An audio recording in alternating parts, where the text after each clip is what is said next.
Ivan Vukomanovic ഈ സീസണോടെ Kerala Blasters വിടുമെന്ന് ഈ മാസം ആദ്യം റിപ്പോർട്ട് ചെയ്തിരുന്നു.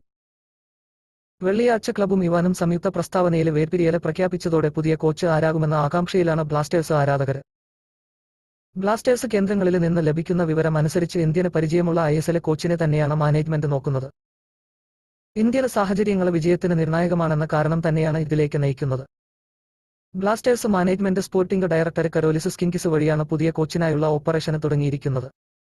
ISLലെ വലിയ റിക്കാർഡുള്ള നിലവിലെ FC Goa coach Manolo Marquez ആണ് ബ്ലാസ്റ്റേഴ്സ് ലക്ഷ്യമിടുന്ന ആ കോച്ച്. നിലവിലെ FC ഗോവയ്ക്കൊപ്പം പ്ലേ ഓഫ് കളിക്കുന്ന തിരക്കിലാണ് മനോലോ.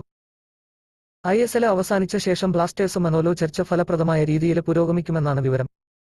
FC ഗോവയിലെ മികച്ച പാക്കേജാണ് ഈ സ്പാനിഷ് കോച്ചിന് ലഭിക്കുന്നതെങ്കിലും അവിടെ അദ്ദേഹം സംതൃപ്തനല്ല. ഈ സീസൺ കഴിയുന്നതോടെ മനോലോ ഗോവ വിടുമെന്ന് തന്നെയാണ് ലഭിക്കുന്ന വിവരം. കേരളത്തിലെ ആരാധകരെക്കുറിച്ചും കേരള ബ്ലാസ്റ്റേഴ്സിനെ പറ്റിയും വലിയ മതിപ്പുള്ള പരിശീലകനാണ് മനോലോ. പലതവണ അദ്ദേഹം ഇക്കാര്യം പരസ്യമായി തുറന്നു പറയുകയും ചെയ്തിട്ടുണ്ട്.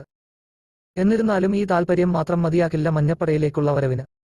ഇവാന് പോയതോടെ അദ്ദേഹം കൊണ്ടുവന്ന കോച്ചിംഗ് സ്റ്റാഫിലെ ഉൾപ്പെടെ മാറ്റം വരുമെന്നാണ് വിവരം. അങ്ങനെയെങ്കിൽ സഹപരിശീലകരെ ഉൾപ്പെടെ മാറേണ്ടി വരും. ഇക്കാര്യത്തിൽ ഇതുവരെ സ്ഥിരീകരണം വന്നിട്ടില്ല. ഉടൻ തന്നെ ഇക്കാര്യത്തിൽ തീരുമാനമുണ്ടാകുമെന്നാണ് അറിവ്. ഇന്ത്യയിലെ പരിചയമുള്ള കോച്ചുമാർക്ക് ലഭിക്കുന്ന ഗുണങ്ങൾ പലതാണ്. വലിയ റിസൾട്ട് വരാതിരുന്നതോടെ മോഹന ബഗാന് ജുവാന് ഫെറാൻഡോയെ മാറ്റിയപ്പോൾ പകരം കൊണ്ടുവന്നത് അന്റോണിയോ ഹബാസിനെയാണ്. ടീമിനെ വിജയവഴിയിൽ എത്തിക്കാൻ ഹബാസിന് വലിയ സമയം വേണ്ടിവന്നില്ല.